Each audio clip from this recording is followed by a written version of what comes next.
Il est 1h du matin, vous n'arrivez pas à dormir, et demain vous travaillez. Quand nous restons les yeux ouverts, en pleine nuit, nous sommes seuls et désarmés. Tout ce qui nous entoure est aligné sur des cycles, la lune, la mer, les saisons, le jour, la nuit. La faune et la flore sont alignées sur ces cycles. Quant à nous les humains, à force d'accélérer le temps, nous avons totalement déréglé notre horloge biologique. Perdre le sommeil, c'est perdre l'alignement avec ses propres cycles, et les conséquences sont lourdes sur notre santé physique et notre santé mentale. Dans la culture où nous vivons, l'image que nous renvoyons est devenue plus importante que ce que nous sommes réellement. Et la pression sociale fait cela très très bien. Si je ne dors pas, c'est que je travaille beaucoup. Je suis donc pro, je suis fort, mais cela a un prix. Et si vous pouviez améliorer votre sommeil, si vous pouviez comprendre pourquoi vous ne parvenez pas à vous endormir, et surtout si quelqu'un pouvait vous montrer comment installer un sommeil réparateur la nuit afin de déborder d'énergie le jour. Si quelqu'un vous proposait un programme suivi par les grands sportifs comme la F1, les Tours du Monde en solitaire ou encore les forces spéciales, ces disciplines où l'attention mentale et l'énergie physique sont totalement essentielles. Pour nous ramener sur le chemin du sommeil, nous accueillons aujourd'hui le docteur François Duforez.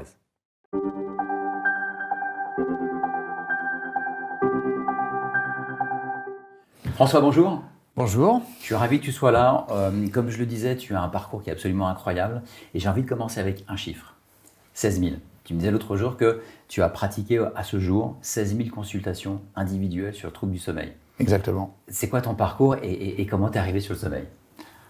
Alors, ce parcours, ça commence déjà par ma formation. Donc, moi, j'ai passé 5 ans dans un laboratoire qui est à l'époque le Centre d'études et de recherche de médecine aérospatiale. Et donc, c'était des équipes qui s'occupaient de l'adaptation de l'homme à des environnements extrêmes. L'environnement extrême, c'est l'espace. Et donc, moi, je faisais partie d'une équipe qui travaillait essentiellement sur la division physiologie métabolique hormonale. Mais à côté, il y avait une division qui s'occupait du sommeil des astronautes, une division qui s'occupait des hormones, et ainsi de suite. Comment s'adapter à ces environnements un petit peu extrêmes. D'accord. Donc je travaille pendant 5 ans, je fais ma thèse de recherche là-bas. Et puis le hasard a fait qu'on a demandé un médecin scientifique capable de fédérer une équipe autour d'un team de Formule 1. Et ce team de Formule 1, le pilote c'était Alain Prost, c'est vraiment un hasard.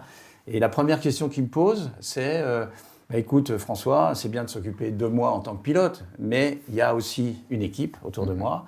Le décalage horaire, je ne supporte pas. Il y a d'autres coéquipiers et membres de l'écurie qui ne supportent pas le décalage horaire. Est-ce que tu peux t'occuper du décalage horaire de l'ensemble de l'équipe? Donc heureusement que j'avais mes gens de l'armée qui m'ont aidé.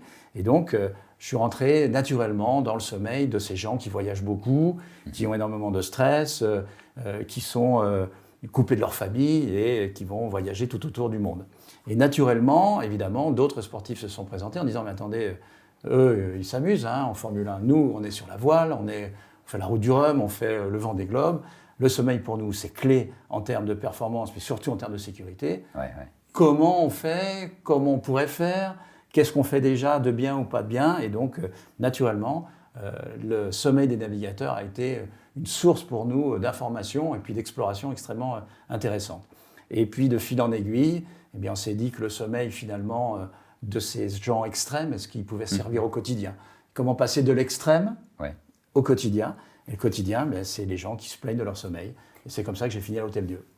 Mais ce qui me fait penser finalement que cette dimension d'extrême, c'est ce qu'on vit aujourd'hui, en tant que particulier, sans être forcément un sportif de grand niveau, la manière dont on vit, on expérimente notre quotidien aujourd'hui, ça devient extrême. Bien, l'extrême devient quotidien. Ça, on l'entend de plus en plus, d'autant plus avec ce qui nous arrive en ce moment, où l'incertitude devient la norme, quelque part. En plus, c'est un processus qui s'est installé progressivement. On parle des troubles du sommeil, mais finalement, les études ont explosé depuis une dizaine d'années. Et ce qui se passe, en fait, c'est que on s'aperçoit que l'irruption de l'informatique, de la digitalisation, la mondialisation, a fait que le facteur humain devient le facteur limitant. Et que ces troubles du sommeil, lorsqu'on regarde les études épidémiologiques, c'est-à-dire les datas en quelque sorte, qu'au fur et à mesure, les gens dorment de moins en moins, se plaignent de plus en plus, grossissent de plus en plus. Est-ce qu'il y a des rapports entre l'obésité et le sommeil? C'est lié.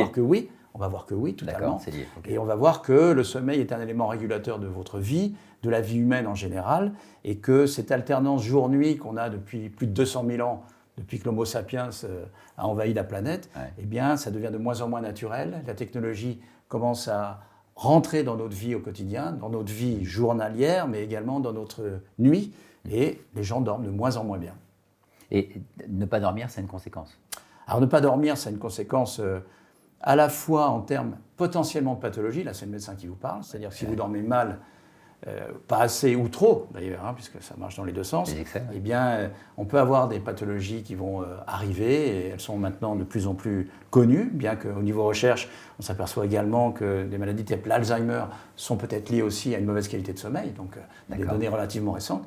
Puis il y a l'optimisation du sommeil, on est dans un univers de performance, et quand on demande aux gens finalement est-ce que vous dormez bien, ils nous disent ça dépend des fois, ça dépend de mon travail, ça dépend de ma famille, ça dépend de mon environnement. Et le contexte, d'accord. Il y a un contexte très important là-dessus, et là on va être dans l'optimisation du sommeil, c'est-à-dire en fait, il est normal de ne pas bien dormir de temps en temps pour X raisons. Donc c'est pas un drame. Non, c'est pas un drame. Par contre, savoir gérer son sommeil, savoir gérer ce qu'on appelle sa dette de sommeil qui va s'installer progressivement, plus ou moins en fonction des événements, ça c'est un point vraiment intéressant. C'est l'optimisation du sommeil, c'est ce que les militaires font, c'est ce que certains métiers font parce qu'ils l'apprennent, et pourquoi nous on ne pourrait pas l'apprendre au quotidien. Donc ça veut dire que soit j'ai une véritable problématique de trouble du sommeil, auquel cas il faut l'identifier, ou alors mon quotidien fait qu'il n'est pas linéaire, donc forcément je vais avoir des périodes où je vais bien dormir, d'autres où je vais avoir des difficultés à m'endormir, donc je vais générer de la dette de sommeil, c'est ça? Exactement. Et ce qu'il faut, c'est que je puisse l'identifier, en prendre conscience. C'est pas dramatique. C'est pas dramatique. En revanche, il y a des méthodes. Exactement, pour payer sa dette. Payer sa dette et éviter qu'on rentre dans un déficit trop important qui mène à la faillite. La faillite, c'est les troubles de santé. Et ce qu'on sait maintenant au niveau officiel, au niveau des publications, c'est que les signes prédictifs d'un burn-out sont les légers troubles du sommeil. Donc dès qu'on a des légers troubles du sommeil, c'est intéressant de savoir les gérer, savoir en parler, et puis évidemment mettre en place un plan d'action qui vous permette justement d'être content de son sommeil. Il est normal d'être insatisfait de son sommeil, de ses horaires, de la manière dont on dort et ainsi de suite. Ça fait partie de la vie, et surtout en fonction des âges, ça peut bouger. Mais en attendant, avoir la possibilité justement d'être actif et non pas passif par rapport à ça, c'est ce qui vous permet d'éviter parfois des gros problèmes tels le burn-out. Ok, ça marche. Comment est organisé le programme? On va partir sur un programme qui est structuré sur 3 semaines, 21 jours. Comment chaque semaine a été pensée? Qu'est-ce qu'on va apprendre? D'abord, 21 jours, j'ai trouvé ça intéressant parce que c'est la périodicité de l'horloge biologique humaine. L'horloge biologique humaine, elle a 21 jours, donc j'ai trouvé ça intéressant d'avoir ces 3 semaines. La première semaine, c'est de savoir comment ça fonctionne. Parce que les gens ne se rendent pas compte de l'importance du sommeil. Nous-mêmes, en tant que médecins, moi j'ai été formé pour apprendre la médecine de jour. Mais le jour, ce n'est jamais que la moitié d'une journée de 24 heures. Donc qu'est-ce qui se passe pendant la nuit? Et c'est là où cette science du sommeil, depuis maintenant une vingtaine d'années, a extrêmement progressé. Donc quels sont les mécanismes du sommeil? Comment ça fonctionne? À quoi ça sert? Ça sera la première semaine pour poser finalement l'importance de cette vraiment phase de régulation et de récupération. Je peux saisir un sujet que si je le comprends un peu plus sérieusement. Oui, et puis pourquoi je le fais? C'est aussi une forme de motivation de dire ok, j'y vais parce que c'est fondamental, c'est vital. La deuxième semaine, c'est ok, il y a des petits soucis, je veux l'optimiser, je vais avoir des problèmes d'endormissement, pourquoi, comment, je vais me réveiller la nuit, je vais être fatigué dans la journée. Finalement, qu'est-ce qui se passe pendant la nuit que je pourrais peut-être améliorer ou restaurer d'une manière, je dirais, naturelle. Et puis, on s'aperçoit en fait que la qualité de la nuit dépend énormément de ce que vous avez fait dans la journée. C'est la 3e semaine. La 3e semaine, ça sera, ok, qu'est-ce que je peux faire le jour qui va, dans ma vie au quotidien, que ce soit au niveau physique, au niveau mental, voire au niveau social, me permettre finalement d'appliquer ce que des sportifs de haut niveau font, soit pour être hyper vigilants, soit pour gérer une dette de sommeil chronique. Les gens du Vendée Globe, pour ça, on connaît très très bien ce qui se passe. Eh bien, comment je peux organiser ma journée pour finalement avoir un continuum qui va me permettre de bien dormir, d'être bien efficace dans la journée et parcourir comme ça toute une vie. Donc je vais apprendre, déjà je vais apprendre à comprendre le sommeil. Oui. Comprendre le sommeil, c'est aussi comprendre comment je dors. Puisque on peut parler épidémiologiquement, et on va en parler de ce que c'est que le sommeil humain, mais Ouais. c'est le sommeil de moi en tant que personne. Et il y a des variations individuelles importantes. Savoir qui je suis, comment je dors, c'est ça qui va me permettre justement de mieux comprendre, et D'accord. surtout de mieux agir pour mieux dormir.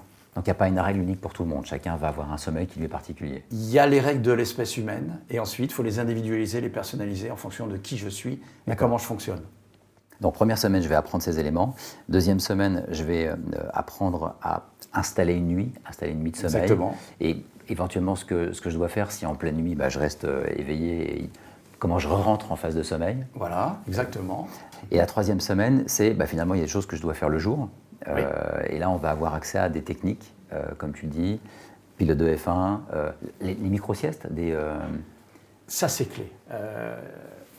La sieste a une problématique culturelle extrêmement forte. Hein. Hein, la France, souvent, c'est est-ce qu'on perd du temps finalement quand on fait la sieste? Dans d'autres cultures, pas du tout. Et au contraire, si on ne la fait pas, c'est que c'est un problème d'organisation du travail, notamment dans les cultures asiatiques, dont on sait quand même qu'elles sont performantes. Donc, clairement, la sieste, c'est une thérapeutique qui peut régler des problèmes, mais c'est aussi l'optimisation des capacités mentales et surtout la capacité de prendre la bonne décision au bon moment. Les navigateurs nous ont beaucoup appris là-dessus. D'accord. C'est vraiment un territoire très très intéressant. Je me souviens de cette phrase d'un amiral américain parlant à ses troupes en disant la maîtrise du sommeil, it's a weapon, c'est une arme. D'accord, à ce Et moment-là. donc ça fait partie du package que l'on a pour quelqu'un d'opérationnel qui va aller sur le terrain. Ah, il y a un état d'esprit quand même puissant là-dessus. Oui, et puis des mises en place de siestes obligatoires avant une mission. Donc ça fait partie maintenant, c'est pas un luxe, c'est une arme, donc on l'entretient. Je crois que tu parlais d'un test qui s'appelle ISIS. Easy, oui. Easy. Hein, c'est bon, faut jamais oublier que dans le sommeil, ça peut justement avoir un impact sur la santé, et pas que sur le bien-être.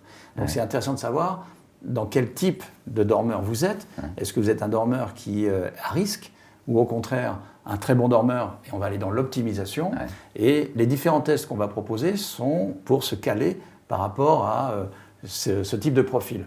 Est-ce que j'ai vraiment un profil qui potentiellement est un profil d'insomniaque modéré ou sévère, et là, on va me conseiller certaines choses, ou au contraire, je suis un très bon dormeur, mais par contre, je ne me connais pas, et en fonction de la situation professionnelle dans laquelle je suis, du chronotype que j'ai, comment je vais fonctionner pour être le plus performant possible, sachant que je n'ai pas de problème de pathologie.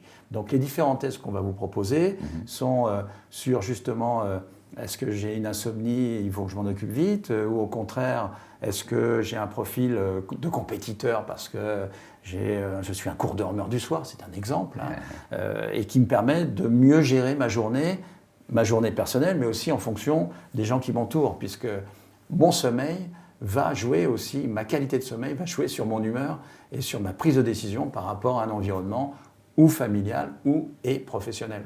Ouais. Et avec les conséquences positives ou négatives que ça peut avoir. Exactement. François, merci beaucoup. Avec plaisir. Beau parcours, beau programme à venir.